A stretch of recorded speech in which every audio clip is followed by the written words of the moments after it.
যে আমার ভাই শরীফ ওসমান হাদি শহীদ হয়ে গেল, কতটি দিন চলে গেল, এখনো তার খুনিটা গ্রেফতার হয় নাই।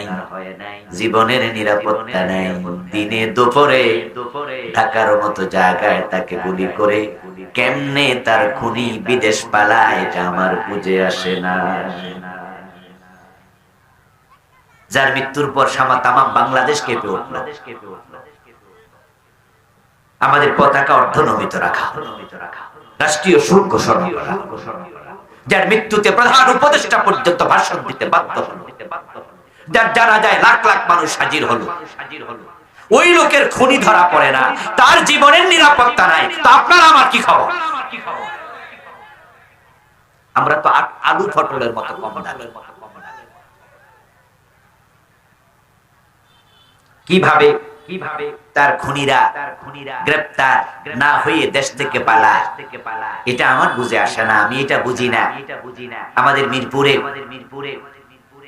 একটা বাসাতে মা এবং মেয়ে হত্যা করেছে একটা কাজের মেয়ে, এটাকে আপনারা জানেন? ওই মেয়েটা চাকরি নিল মাত্র ৩-৪ দিন আগে। এই মেয়ে তার মা এবং মেয়েকে হত্যা করলো, ঢুকলো সিসি ক্যামেরার রেকর্ড দেখে দেখা গেল বোরকা গায়ে, চেহারা দেখা যায় না, নেকাব পরা। যখন সে বের হচ্ছে তখন খুন করা মেয়েটার স্কুল ড্রেস পরেছে, মুখে মাস্ক পরে বের হয়েছে, এবং তার ঠিকানাও জানতো না বাসাওয়ালা লোকেরা।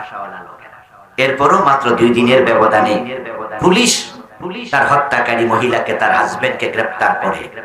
কিন্তু ওসমান হাদির খুনি কেন গ্রেফতার হবে না?